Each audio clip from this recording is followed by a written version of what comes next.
teman-teman, selamat siang. Hari ini kita berada di objek wisata Sikelang, Kota Sebulu Salam, Aceh. Di sini ada sungainya yang cukup jernih, tapi airnya deras. Di sebelah sana ada untuk permandian kolam renang anak-anak. Jadi bagi yang ingin mandi, bawa anak bisa ke situ. Tapi kalau kita mau lihat-lihat pemandangan, ini ada jembatan gantung loh, seru. Wow,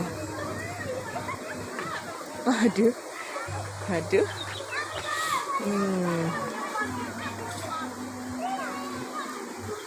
Anak-anak main.